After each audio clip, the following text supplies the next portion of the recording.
ऐसा है? ओके, सो मैं देखता हूं कि कब तक हम बात कर सकते हैं और पवित्र आत्मा हमारे बीच में है जो बात करेगा। आमीन। नाउ दो दिन पहले हाँ, मैंने जो टॉपिक शुरू किया था वो यह था कि एक था अधर्मी राजा और दूसरा था धर्मी राजा। अधर्मी का नाम था आहाज और धर्मी का नाम था हिजकिय्याह, और अधर्मी जो राजा था हिजकिय्याह का पिता था, और उसने वह किया जो परमेश्वर की दृष्टि में ठीक नहीं था, लेकिन पुत्र हिजकिय्याह ने वह किया जो परमेश्वर की दृष्टि में ठीक था। और इसको मैं बहुत सारी चीजें बोलते आ रहा हूं, अब मैं उसको वापस रिवीज या फिर से नहीं बोलूंगा, लेकिन कुछ अंश जो लोग यहाँ आए हैं जो कल परसों नहीं थे उनके समझ के लिए, ताकि मैं आगे बढ़ सकूं। और हमने ये भी देखा था कि कैसे परमेश्वर ने हिजकिय्याह को, कमान कोई बोल दे, 15 साल, कितना साल? 15 साल उसकी जिंदगी में और जोड़ दिए, क्योंकि बहुत छोटी उम्र में 25 साल की उम्र में उसने सेविकाई शुरू करी, और 29 इयर्स यानी कि 29 साल वो सेवा करता रहा। और अचानक से वो एक दिन रोगी हो गया, और वो बीमारी का नाम है बॉइल्स, मतलब उसके शरीर में फोड़े आने लगे, और जिसके चलते उसने कहा कि अगर मैं मर गया तो इसके बाद जो राजा आएगा वो नहीं पता कि कैसे राज करेगा और परमेश्वर के लोगों को बिगाड़ सकता है। उसने कहा प्रभु इससे पहले कि मैं बीमार होकर मर जाऊं, मैं चाहता हूं कि मुझे जिंदगी मिले। लेकिन कहते हैं ना, नमक पे, जख्म पे नमक छिड़कना। रात को एलीशा यशाया आते हैं और कहते हैं कि भाई यहाँ पर एक हिजकिय्याह कौन है? पता चला आप है। बोलते आज रात आप मरने वाले हैं। यार इधर मैं पहले से परेशान था, मुझे वैसी मुसीबत है तकलीफ लेकर, और तुम ऊपर से अच्छी खबर लाने के बजाय एक ऐसी खबर सुना दी जो कि कहते हैं कि तू रात को मरने वाला है। उसने उसको भेज दिया और फूट फूट कर रोया, और उसने कहा कि प्रभु याद कर मैं कैसे चला, याद कर मेरी सच्चाई क्या थी, याद कर मैंने कैसे काम किया। और फिर वचन कहता है 6, उसको कहता है कि उसने 15 साल बढ़ा दिए और कहा कि अब तू मेरे लोगों को बचाएगा, अब तू मेरी प्रजा को लीड करेगा। याद आ गया सब चीजें? अब प्रश्न ये उठता है कि सुबह मैंने ये भी कहा था कि मजा आएगा, उसके बाप ने दरवाजे बंद कर दिए थे, पुत्र ने दरवाजे खोल दिए। दूसरा इतिहास नहीं पढ़ना, दूसरा इतिहास 29वां अध्याय वचन 5, 6, 7, 3 कहता है कि उसने दरवाजे खोल दिए। लेकिन उसी दूसरा इतिहास का 28 कहता है वचन 24 में, बाप ने दरवाजे बंद करवा दिए थे। जो दरवाजे बंद हुए थे पुत्र ने खोल दिए हैं। और मैंने सुबह ये कहा कि मुझे वो 300 लोग चाहिए जो परमेश्वर का काम कर सके। और मुझे पता है कि दोपहर को खत्म करने से पहले यहाँ बहुत सारे लोगों ने अपना हाथ उठाया और कहा कि प्रभु हम तेरे लिए काम करेंगे। नाउ अब जो आखिरी सेशन है ये सब करने के लिए कि हम तेरा काम करें, बंद दरवाजा खोले। सृष्टिकर्ता यीशु मसीह ने एक ऐसी चीज बोली है और मैं उसको आपके बीच में रखने जा रहा हूं। तो आप लोग तैयार हैं? ये सब करने के लिए हमें एक चीज चाहिए और उसको कहते हैं पावर।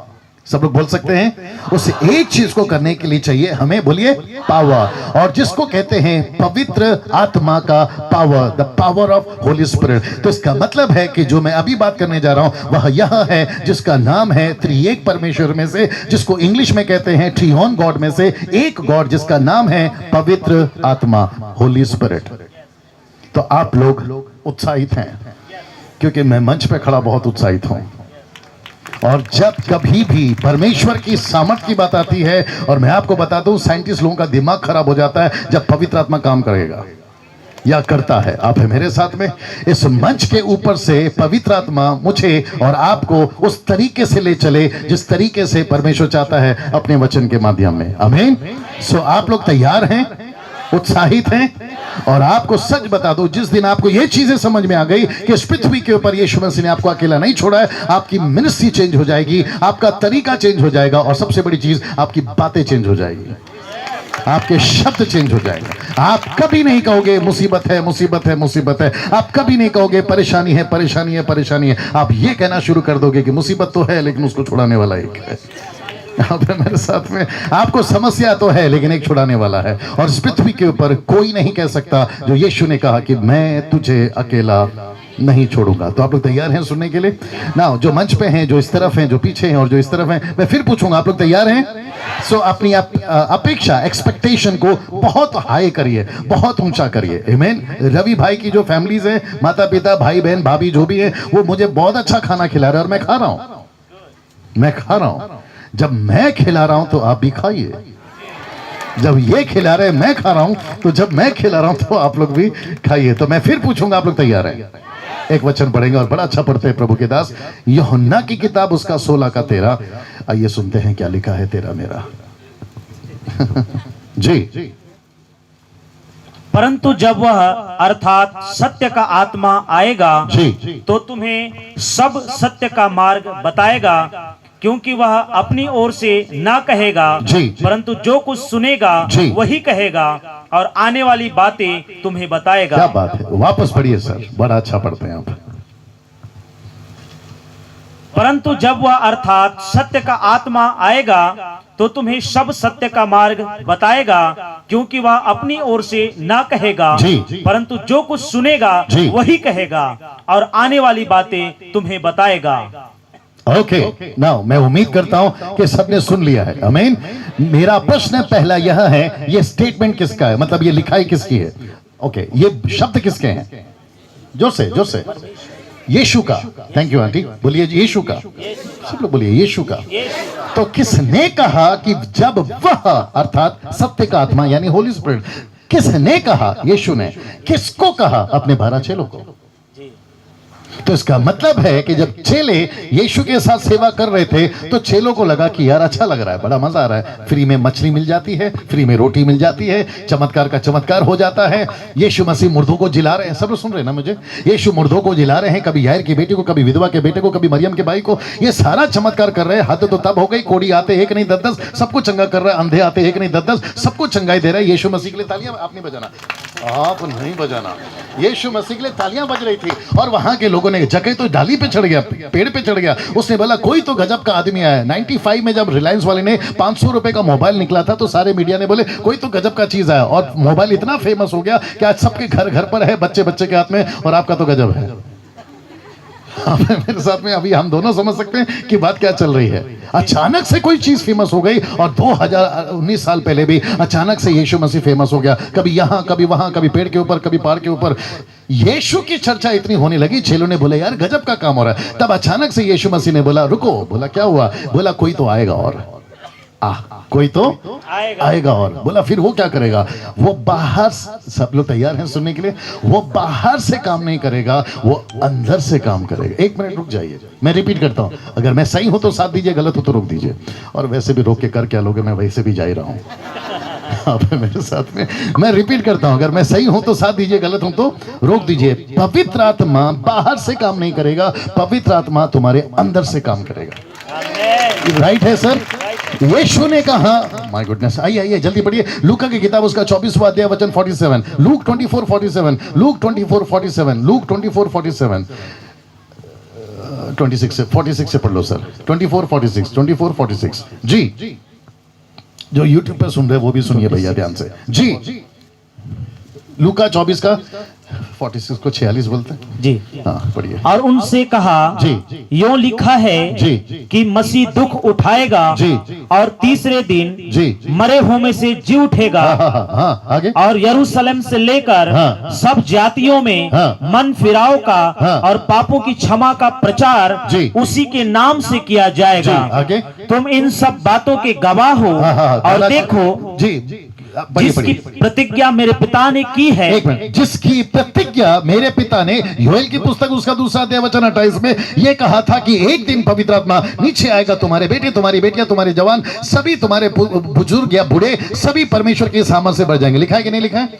तो यीशु ने अपने 11 चेलों को यह याद दिलाया कि देखो जो प्रतिज्ञा की थी, हाँ पढ़िए पास्टर जी, प्रतिज्ञा से पढ़िए, हाँ जो प्रतिज्ञा की थी, और देखो जिसकी प्रतिज्ञा मेरे पिता ने की है जी, मैं उसको तुम पर उतारूंगा। वापस मैं उसको तुम पर उतारूंगा। क्या बात है, सटीक पढ़ते हैं भैया, वापस पढ़िए। मैं उसको तुम पर उतारूंगा।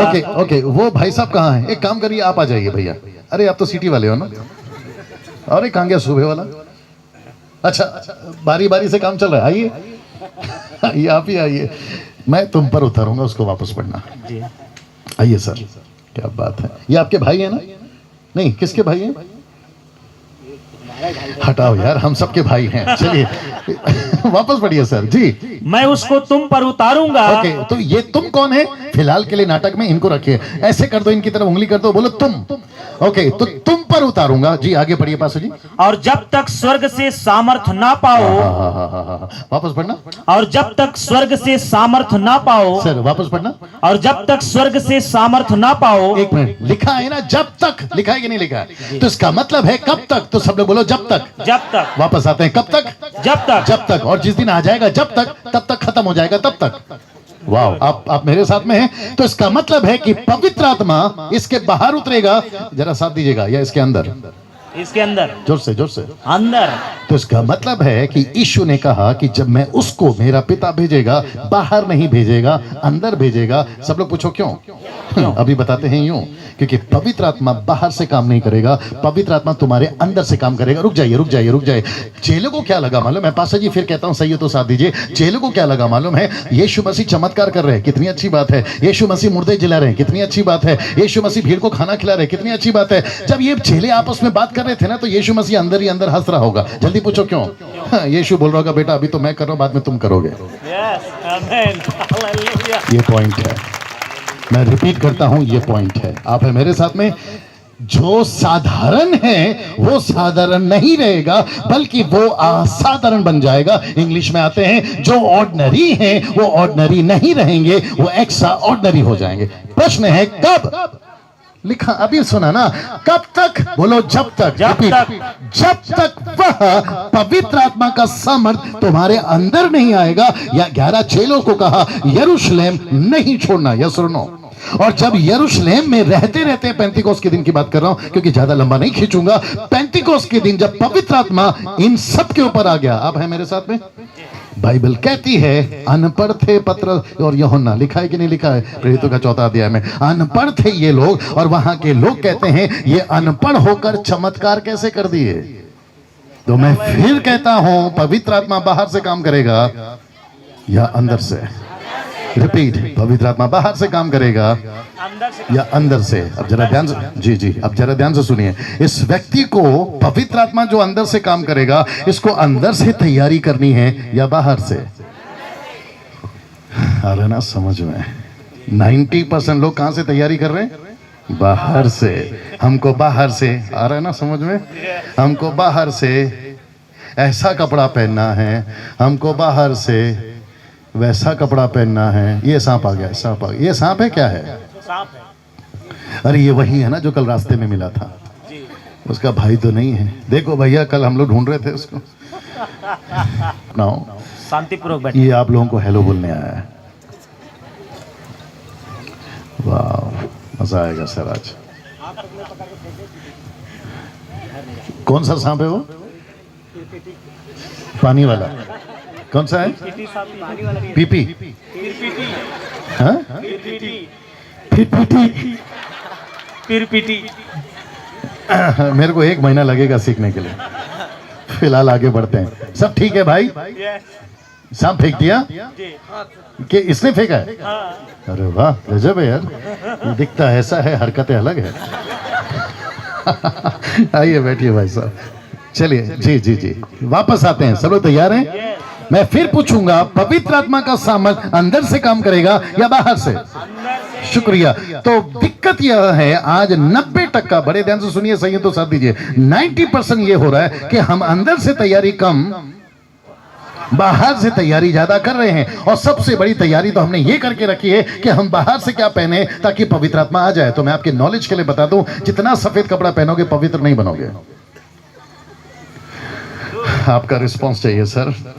मैं रिपीट, और खास करके यहाँ के लोगों से ज्यादा अपेक्षा है, क्योंकि जब ये लोग अपनी आमीन की मोहर लगा देते हैं तब मुझे भी आगे बढ़ने में इजी हो जाता है। अगर यहाँ से रिस्पांस नहीं आता तो फिर अंदर ऐसा लगता है यार गड़बड़ तो नहीं हो रहा है। तो सहयोग देते रहिए सर, क्योंकि मैं भी प्रभु के राज्य में सीख ही रहा हूँ। आमीन। लेकिन परमेश्वर का जो वचन है वो कभी भी तोड़ मरोड़ कर नहीं पेश करना चाहिए। मैं वापस कहता हूं कि जब परमेश्वर ने कह दिया कि पवित्र आत्मा अंदर से काम करेगा, तो मैं बाहर से सफेद कपड़े पहनकर क्या कर लूं? मुझे कुछ लोग मिलते हैं, और मैं नाम लेना नहीं चाहता हूं क्योंकि YouTube पे भी रिकॉर्ड हो रहा है और ओपन मीटिंग है, आगे आप लोग समझदार हैं। मुंबई में कहावत है, समझदार को इशारा काफी है। मुझे कुछ लोग मिलते हैं, बोले डैनियल भाई तुम पास्टर होकर जीन्स कैसे पहन लेते हो? मैंने बोला ऐसे। बोला नहीं नहीं, आप तो प्रभु के दास हैं, आपको जीन्स पहनना नहीं चाहिए। मैंने बोला यार एक बात बता, ये जीन्स पैंट पहनने का फैशन कहाँ से आया? उसने बोला विदेश से। मैंने बोला शहर का नाम क्या है, नेशन का नाम क्या है? उसने कहा अमेरिका। मैंने कहा अमेरिका का कंट्री किससे जाना जाता है? बोला ईसाइयों से। मैंने बोला वो कंट्री क्रिश्चियन कंट्री है? बोला हाँ। मैंने बोला तू कौन है? बोला क्रिश्चियन है। मैंने बोला मैं कौन हूँ? क्रिश्चियन है। बोला यार जाना, फिर मैं कपड़ा कौन सा पहन रहा हूँ? ईसाई वो वाला। अब है मेरे साथ में, अगर ये ईसाइयों का कपड़ा है तो मैं ईसाई होकर ईसाइयों का कपड़ा पहन रहा हूँ। दिक्कत यहां पर ये हो रही है, मुझे कुछ लोग बोलते हैं, अभी तो मैं भैया बाल थोड़ा कम करके आया हूं, पहले मेरे YouTube पे आप लोग देख लीजिए। मेरे पास में एक आदमी आया, बोला तुम पास्टर होकर लंबे बाल कैसे रखते हो? मैंने बोला ऐसे रखता हूँ। बोला नहीं नहीं नहीं, आपको थोड़ा सा बाल छोटे करने चाहिए। मैंने बोला यार देख भाई, मेरी बीवी कभी नहीं बोली तू होता कौन है बोलने वाला। आप है मेरे साथ में। मैंने कहा तेरे सर पे नहीं उगते हैं तो तेरे को मेरे से जलन क्यों है? मेरे सर पे उगते हैं तो रहने देना यार मेरे को। अच्छा, मैंने प्रभु से भी पूछा भाई साहब, मैंने प्रभु से पूछा, प्रभु जब मैं इस दुनिया में था, इस दुनिया मालूम है ना, जब मैं इस दुनिया में था तो मैं ऐसे ही जीता था, जो मिलता था पहनता था। जब आपको पता था कि मैं ठीक नहीं हूं तो फिर मेरे को चुना क्यों? जब आपको पता था कि मैं ऐसा पहनता हूं तो आपने मेरे को चुना क्यों? तब परमेश्वर बोलता है बेटा मेरी गिनती उनके साथ में मत कर, उनका दिमाग खराब हो रखा है, तू जैसा है वैसे अंदर आ। Okay okay okay okay okay, बस बस बस, अब आप लोगों को समझ आना बहुत जरूरी है, क्योंकि YouTube पे भी आधे बुद्धिजीवी लोग बैठे रहते हैं। बोले डैनियल भाई आपका एक भी स्टेटमेंट बाइबल से होना चाहिए, तो लो आपको दे देता हूँ। तो तैयार है लेने के लिए? आपने कभी निर्गमन की किताब 20 का 25 पढ़ा है? आइए आज पढ़ते हैं निर्गमन 20-25। थोड़ा सा पी लेता हूँ। निर्गमन 20 का 25। और यदि तुम मेरे लिए पत्थरों की वेदी बनाओ जी, तो तरासे हुए पत्थरों से ना बनाना। सर ठीक से पढ़िए, वहां लिखा है तराशे हुए पत्थर से बनाना, हाँ, है ना? तो तरासे हुए पत्थरों से ना बनाना। नहीं सर, वहां लिखा है तराशे हुए पत्थर से बनाना। तरासे, हाँ सर वहां लिखा है तराशे हुए पत्थर से बनाना। तरासे हुए पत्थरों से ना बनाना। नहीं सर, लिखा है कि तराशे हुए पत्थर से बनाना। नहीं लिखा है। मास्टर जी शायद नहीं समझ पा रहे। मैं जैसा कर रहा हूं वैसा मेरे को करनी दीजिए, आप अपने तरीके से पढ़ते जाइए। हाँ वापस पढ़िए सर, आइए थोड़ा मजा लेते हैं। जी जी। और यदि तुम मेरे लिए पत्थरों की वेदी बनाओ हाँ, तो तरासे हुए पत्थरों से ना बनाना। नहीं सर, तराशे हुए पत्थर से बनाना, क्योंकि जहां तुमने, आप उसी पे रहिए। तराशे हुए पत्थर से ना बनाना, आप लगे रहिए। तराशे हुए पत्थर से बनाना, मैं लगा रहूंगा। शुरू हो जाइए, 1 2 3 गो। हाँ, तरासे हुए पत्थरों से ना बनाना। नहीं सर, लिखा है तराशे हुए पत्थर से बनाना। तरासे हुए पत्थरों से ना बनाना। बस समझ में आ गया आपको? जी। क्या लिखा है? वेदी, वेदी, वेदी, ऑल्टर। आप लोग सब हैं यहाँ पर? लिखा है जब वेदी, वेदी कौन है सर आज की तारीख में? ये आप लोग सब सुन रहे हैं ना मुझे? आज की तारीख में वेदी कौन है? ये हम परमेश्वर के क्या है? मंदिर। उस वक्त में क्या होता था? ऑल्टर, वेदी। वहां पर क्या चढ़ता था? अर्पण। वहां पर क्या चढ़ता था? बलिदान। परमेश्वर कहता है जब मैंने ओल्ड टेस्टमेंट में, सब सुन रहे हैं ना? ये छोटू को ठीक बिठा दो। हाँ, ये जिसका भी है बिठा दो। इसकी माँ घूम गई है। अक्सर बच्चे घूमते हैं, इसकी माँ घूम गई है। अच्छा वही है? देख बेटा वही है कि कोई और है? जल्दी बैठ यार, उसको जो चाहिए दे दो, उसको जो चाहिए दे दो। मैं वापस आता हूं। पत्थर की वेदी जब बनाओ, सब लोग तैयार हैं? पत्थर की वेदी जब बनाओ तो पत्थर को तराशना नहीं। रिपीट, पत्थर को तराशना। वो पत्थर कौन है? इधर देखिए, ये परमेश्वर कहता है मैं अंदर से काम करता हूं, बाहर से नहीं। मैं कुछ चीजें बोलने जा रहा हूं और रिक्वेस्ट करता हूं बड़े ध्यान से सुनेगा। सब लोग तैयार हैं? परमेश्वर की धार्मिकता में धर्मी बनो, परमेश्वर के पवित्रता में पवित्रता बनो। अलग से अपनी धार्मिकता मत लाओ, अलग से अपनी पवित्रता मत लाओ। जल्दी पूछो क्यों? यीशु सलीब पे मरा, जो है ना, क्रूस बहाया, लहू बहाया, रक्त बहाया, वो बेकार हो जाएगा। यीशु ने लहू बहाया ताकि डैनियल पवित्र हो जाए। यीशु ने लहू बहाया ताकि मैं धर्मी हो जाऊं। कमान ये सुनो, मैं मेरा नाम ले रहा हूं, आप लोग अपना नाम ले लीजिए। अब अलग से, हम अलग से क्यों सिस्टम बनाए कि पत्थर को यहां से ठोको? आ रहा है ना समझ में? ऐसा लिखा है अगर जहां तुमने पत्थर पर हाथ लगा दिया। पढ़ना सर वापस से, वही उसके आगे पढ़िए जी। क्योंकि जहां तुमने उस पर अपना हथियार लगाया, वापस। क्योंकि जहां तुमने उस पर अपना हथियार लगाया, वापस। क्योंकि जहां तुमने उस पर अपना हथियार लगाया, वहां तुम उसे अशुद्ध कर दोगे। तो इसका मतलब है, इधर देखिए प्लीज, आप क्या हो रहा है, ओपन मीटिंग है फिर भी बोल देता हूं। आप बैप्टिस्ट हैं, पेंटिकॉस्टल हैं, कैरिस्मेटिक हैं, लूथरन हैं, ब्रदरन हैं, आप जो भी डिनोमिनेशन से आते हैं, कम से कम 4000 डिनोमिनेशन है पूरे दुनिया में। कौन से? ईसाइयों के। आप जो भी डिनोमिनेशन से आते हैं, आप सबको सलूट है। लेकिन सब लोग सुन रहे हैं, लेकिन अगर वो डिनोमिनेशन इस वचन के खिलाफ जा रहा है, ऐसे डिनोमिनेशन को डब्बे में डालिए। आप डब्बा समझते हैं क्या? अच्छे से समझाओ, क्योंकि यूट्यूब वाले भी सुन रहे हैं। इंग्लिश में कहते हैं डस्टबिन, कचरे का डब्बा। जल्दी पूछो क्यों? क्योंकि इससे बड़ा कोई नहीं होता।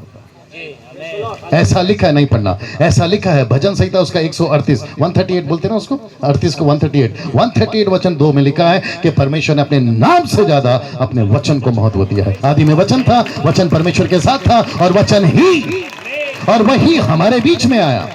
और आपको पता है, मैं अभी भाई साहब से बात कर रहा था, गीत सुनते हो, अच्छा लगता है, कोई दिक्कत नहीं है अभिषेक, कोई दिक्कत नहीं है गीत सुनने में। लेकिन आपको पता है, एक विश्वासी को अपने हृदय को किससे भरना है? वचन से। और वो जितना हो सकता है बाइबल पढ़ना है, जितना हो सकता है वचन से अपने आप को भरना है, क्योंकि आपकी मुसीबत के दिन में आपका वचन ही आपको बचाएगा और आपको संभाल के रखेगा। आप है मेरे साथ में? और ये बंदा बोल कौन रहा है जिसने 25 साल में 20 साल तो सिर्फ गाना गाया? मेरी 10 एल्बम है, 200 गाने यूट्यूब पे पड़े हुए हैं, उसके बावजूद ये बंदा बोल रहा है कि आपका वचन से आपको भरे होना बहुत जरूरी है। जो यूट्यूब पे सुन रहे, मैं उनको भी कहना चाहता हूं, मैं जितने भी बड़े बड़े प्रभु के दास हैं, आप नाम ले लीजिए, मैं उनके साथ में गाना गा चुका हूं, और उसके बावजूद मैं आपके बीच में आया हूं। और मैं कैसे रह रहा हूं सर, आपको पता है, आप है मेरे साथ में। और मुझे पता चला है, दिमाग में और कुछ आ रहा है लेकिन कंट्रोल करता हूं, मुझे पता चला है कि पवित्र आत्मा बाहर से काम नहीं करेगा, अंदर से काम करेगा। तो बाहर से ठोकने का सिस्टम बंद करिए। सफेद कपड़ा पहनो, मेरे को कोई दिक्कत नहीं है, लेकिन जो काले कपड़े पहनते हो उसको बुरा क्यों बोलते हो? आप है मेरे साथ में? कहते हैं कि तुमने काला कपड़ा कैसे पहन लिया? ऐसे पहन लिया, अब क्या करेगा रे तू?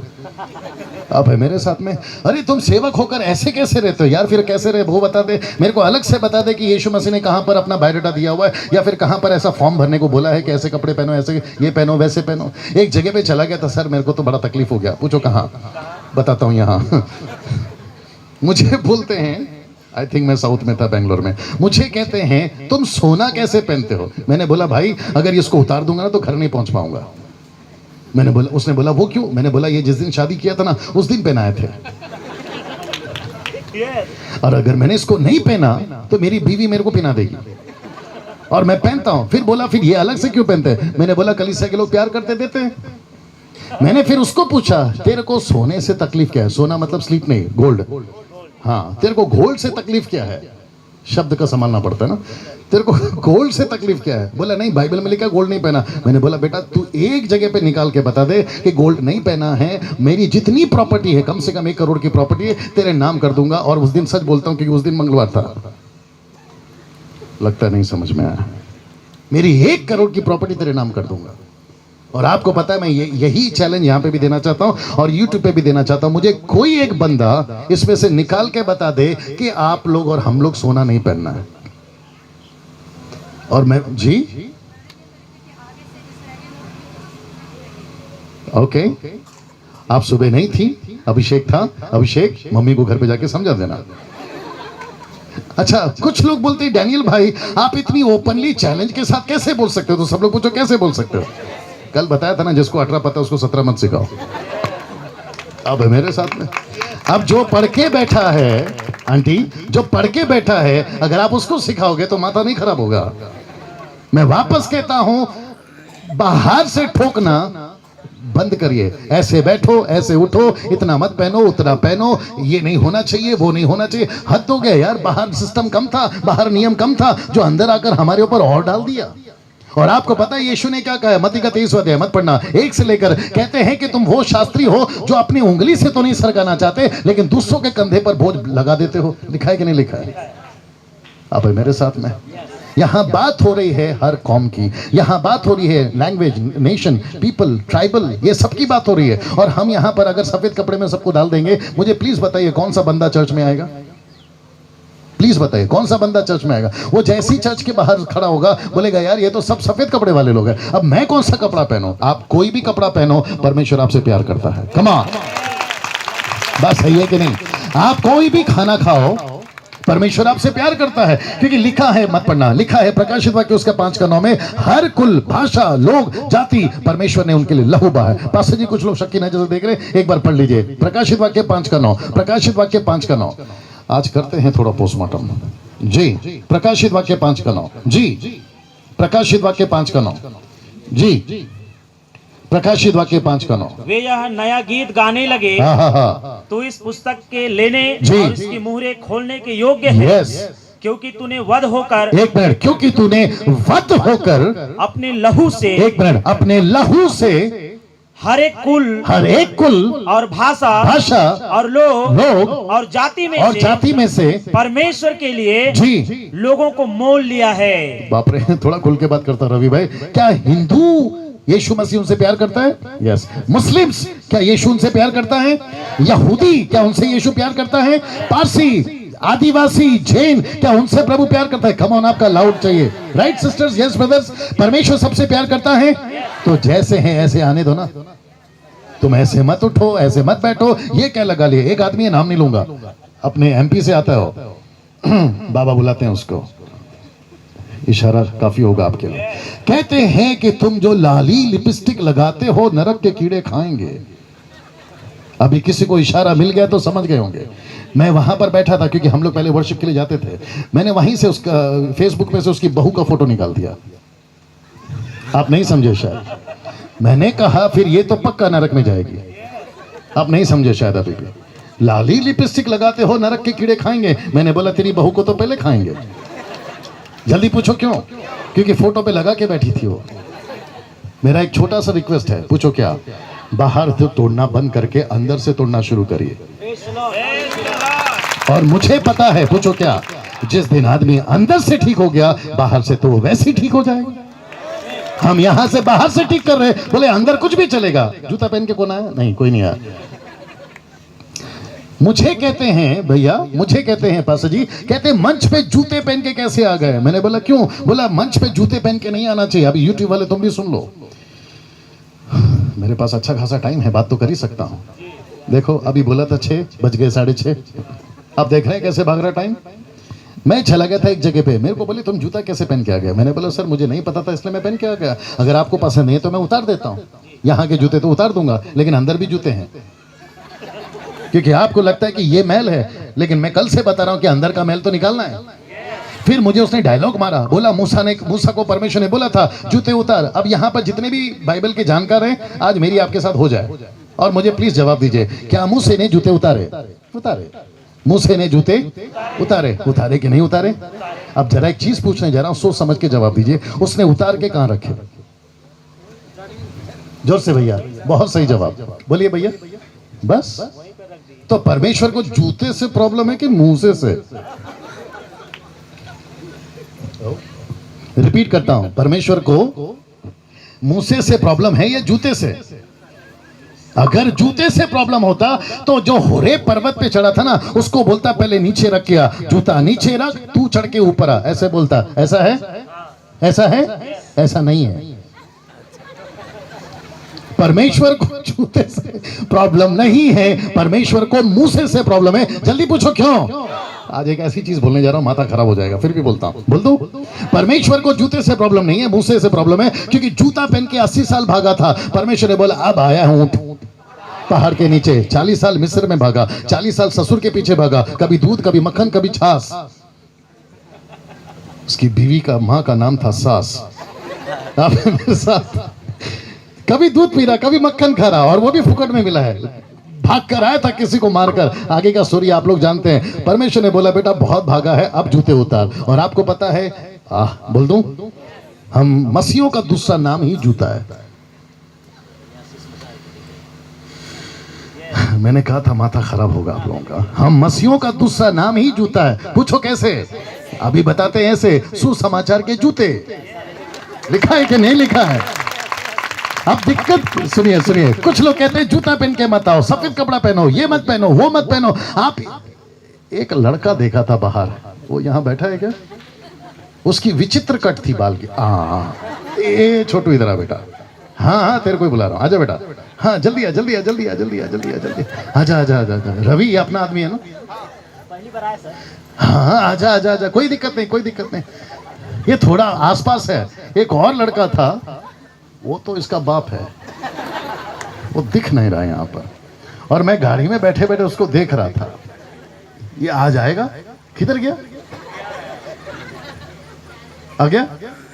कहाँ है? अच्छा यहाँ है। देख भाई सांप वहीं फेंका था, आजा आराम से। अच्छा ये फिर भी ठीक ठाक है यार, उसके तो विचित्र बाल थे, ये फिर भी ठीक ठाक है। आप प्लीज इसके बाल को देखिए। ए भाई इसको कोई बात में समझाना, ये सब नाटक चल रहा है। हाँ बस बस बस, यहाँ खड़े हो जाना भाई साहब।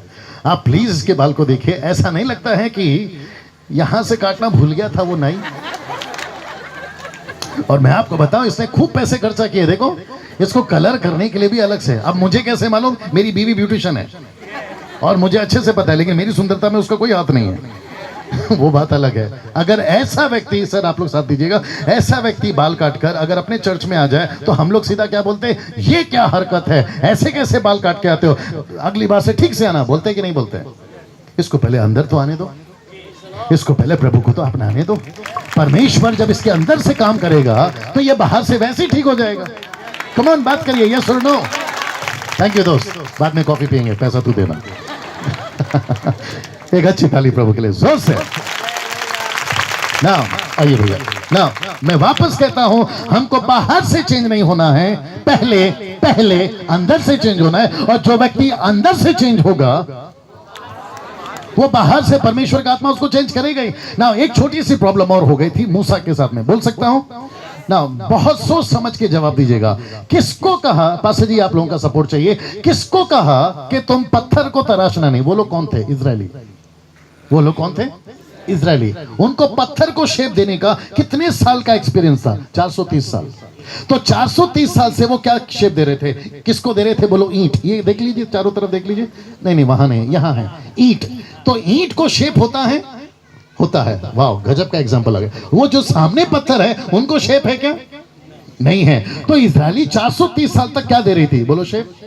तो ऐसे उठो, ऐसे बैठो, ईंट ऐसे होता है, यहां से ऐसे होता है, यहां से ऐसे होता है। परमेश्वर ने बोला खबरदार, जो सिस्टम वहां चलता था अगर मेरे में चलाया तो।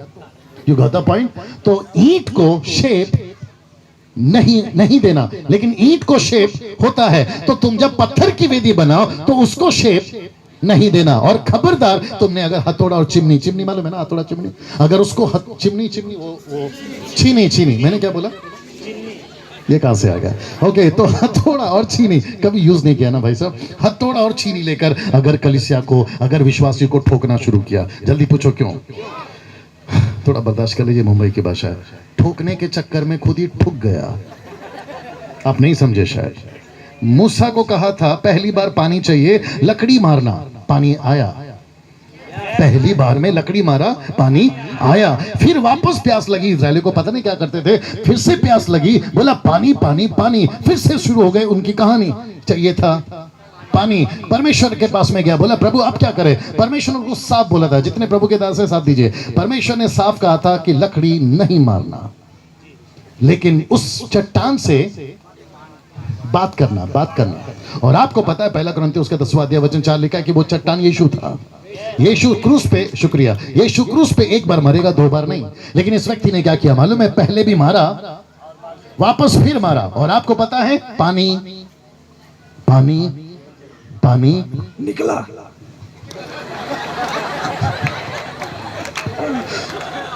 कल तक ठीक था ना?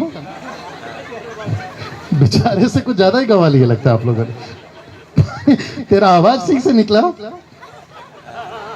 पानी पानी पानी निकला। इसको गर्म पानी पिलाओ बेचारे को। मेरा प्रश्न है, उसको ठोकना था लेकिन उसने ठोका। यही तो मैं समझा रहा हूं, जो तरीका परमेश्वर का है वही तरीका अपनाओ। आप अपने डिनोमिनेशन के तरीके को बाइबल के साथ में कंपेयर मत करो। मैं कुछ चीजें और बोलने जा रहा हूं, तैयार हैं आप लोग? मैंने फर्स्ट डे कहा था, मैं वापस बोल देता हूं ताकि आपको थोड़ा सा याद आ जाए। 50% भारत में कैथलिक्स हैं। कितने हैं? कैथलिक्स हैं, 50% कैथलिक्स हैं। और मुझे ताज्जुब इस बात का हुआ कि रात को 25 तारीख को, दिसंबर 25 तारीख को रात को 12 बजे बाइबल में जो लिखा है, पादरी साहब वो नहीं बताते, फादर वो नहीं बताते, क्योंकि मैं कैथलिक से आता हूं। वो कहते हैं कि आज एक बच्चा पैदा हुआ। लिखा है कि नहीं लिखा है? आई मीन बताते कि नहीं बताते? आज दिसंबर 25 तारीख को क्या पैदा हुआ है? बच्चा पैदा हुआ है। जबकि बाइबल कहती है, यशायाह की किताब उसका 6वां अध्याय वचन 9 में, बच्चा नहीं सबका बाप पैदा हुआ है। यार आप साथ नहीं दे रहे हैं। वहां लिखा है अनंत काल का पिता पैदा हुआ है। मीडिया के पास में पादरी लोग जाकर बोलते हैं बच्चा पैदा हुआ है। ऊपर से परमेश्वर को कितना गुस्सा आता होगा, यार मेरी आइडेंटिटी खराब कर रहे तुम लोग। बोलता होगा कि नहीं बोलता होगा? आप है मेरे साथ में। मैं 50% जो कैथलिक वाले हैं, मुझे पता चला कि लाल कपड़े में सेंटा क्लॉस भी आ गया, जो कि सेंटा क्लॉस बाइबल में है ही नहीं। और मुझे और आपको इतना उल्लू बनाए हैं। सब लोग सुन रहे हैं? भाई साहब क्या कर रहे हैं? हाँ सर मुझे सुनिए। 50% कैथलिक वाले कहते हैं सेंटा क्लॉस बाबा आ गया। अब मुझे सेंटा क्लॉस वाले से, सेंटा क्लॉस के कपड़े से प्रॉब्लम नहीं है। मुझे प्रॉब्लम तब है अगर सेंटा क्लॉस यीशु का जगह ले रहा है। आप समझे कि नहीं समझे? अगर मुंबई के, दिल्ली के, क्या कहते हैं उसको, पंजाब के, या फिर आपका बेंगलोर के जितने भी मेगा सिटीज हैं, मेगा सिटी समझते ना, बड़े बड़े शहर, अगर वहां पर शॉपिंग मॉल पे या फिर उनके कपड़े की दुकान पे यीशु को ना पेश करते हुए सेंटा क्लॉस को पेश करे तो मुझे गुस्सा है। यीशु के वचन को पेश ना करते हुए सेंटा क्लॉस को पेश करे तो मुझे गुस्सा है। तीसरा, वहां पर हरा पेड़ कहां से आ गया साहब, जिसको कहते हैं क्रिसमस ट्री? जबकि बाइबल में हरा पेड़ को तो कुछ और बोला गया है। हरा पेड़ के नीचे, हरा पेड़ के नीचे क्या होती थी? मूर्ति पूजा होती थी, व्यभिचार होता था। उस हरे पेड़ को उठाकर क्रिसमस के दिन हम ईसाई लोगों ने घर पे रखा हुआ है। रखा है कि नहीं रखा? इतने भी शरीफ मत बनो। और जब हम कैथलिक थे, जब हम बाइबल में नहीं थे, हमारे माता पिता कहते थे सेंटा क्लॉस, क्रिसमस ट्री, फिर ऊपर से स्टार। एक बार आया था ऊपर से नीचे स्टार, यीशु मसीह का परिचय देने के लिए, लेकिन वो स्टार वापस चला गया। लेकिन अभी सबके घर के हर साल बाहर लटका रहता है क्या? स्टार। मुझे स्टार से प्रॉब्लम नहीं है सेवकों, मुझे सेंटा क्लॉस से प्रॉब्लम नहीं है, मुझे ग्रीन ट्री से प्रॉब्लम नहीं है। मेरा प्रॉब्लम यह है कि वो सारी जगह यीशु का था, इन्होंने क्यों ले लिया? आप यीशु को हाईलाइट करिए, क्योंकि बाहर की दुनिया यीशु को देखना चाहती है। यस और नो? आप कौन से डिनोमिनेशन से आते हैं मुझे प्रॉब्लम नहीं है, लेकिन वचन के बाहर जो भी डिनोमिनेशन काम करती है, वापस बोल दो, डब्बे में डालो। आप है मेरे साथ में? मुझे कुछ लोग बोलते हैं डैनियल भाई आप इतना कड़क और इतना खुलकर बात करते हैं। फिर बोलूंगा मैं तो कम से कम बात कर रहा हूं, तुम तो खुल खुल के हरकतें कर रहे हो। आप है मेरे साथ में? कैसा लग रहा है साहब?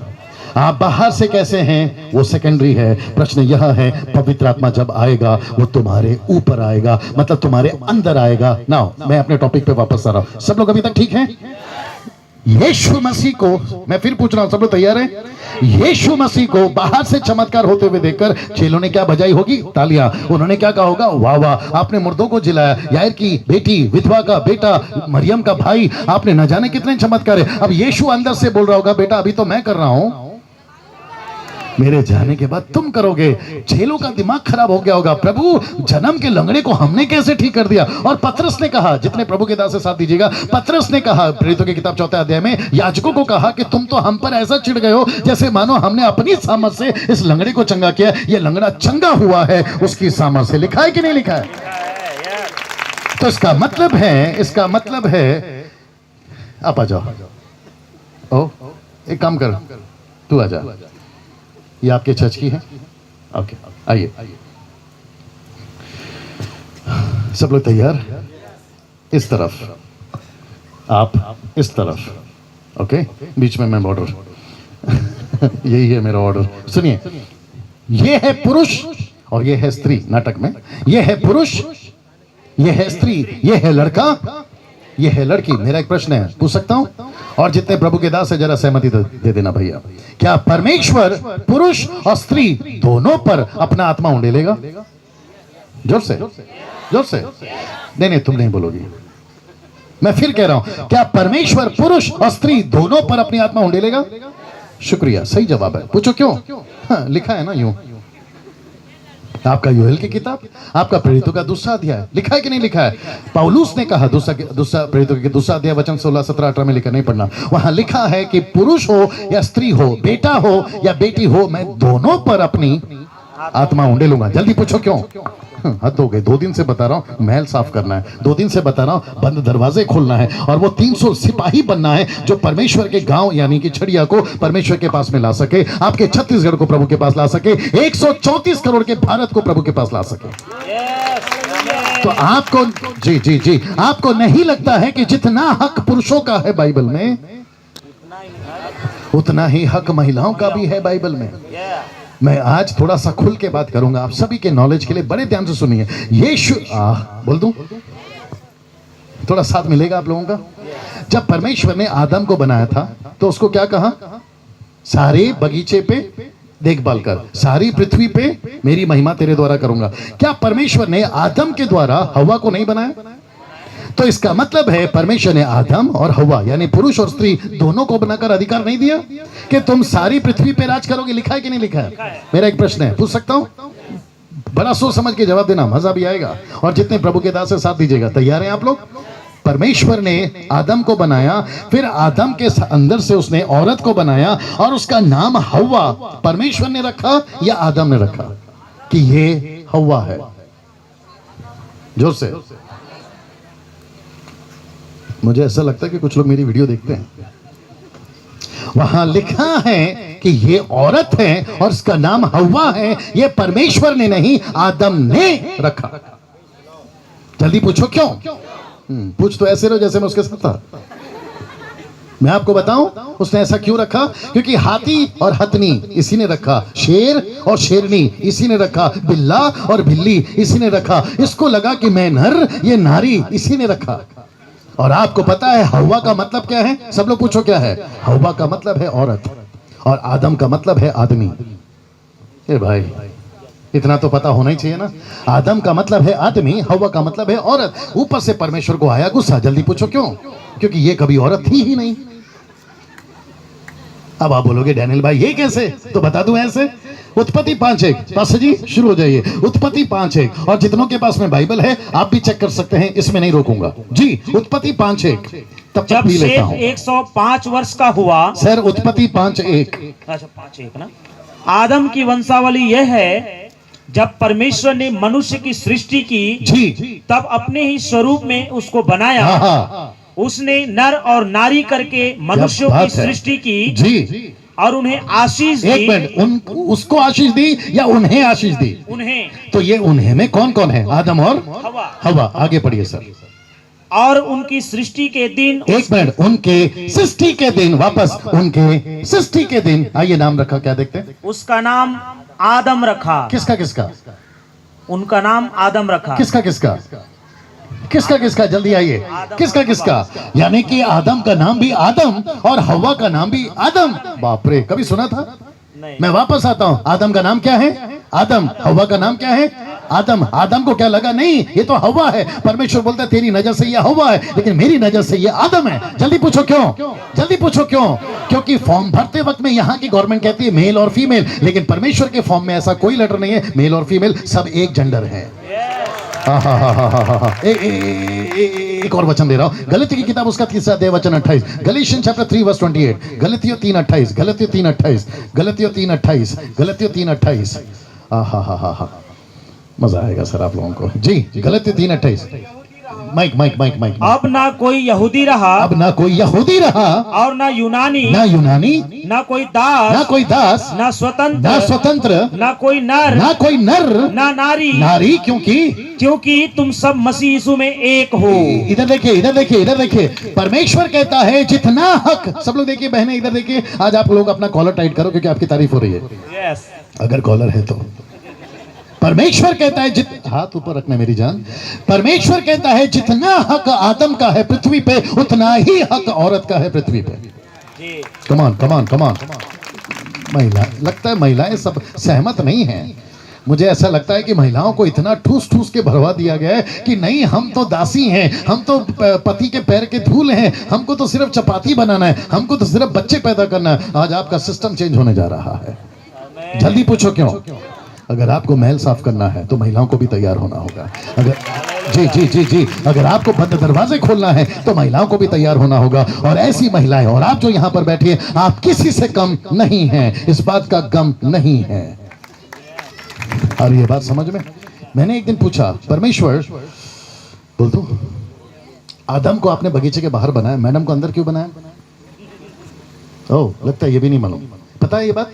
परमेश्वर ने आदम को बगीचे के अंदर नहीं बनाया। जो चाहो मान लो, हार जाऊंगा, शर्त लगा लीजिए। परमेश्वर ने आदम को बगीचे के अंदर नहीं बनाया। कभी सोचा था आपने? उसको परमेश्वर ने बगीचे के बाहर बनाया। उत्पत्ति 2:15 पढ़िए। कुछ लोग शक की नजर से देख रहे हैं।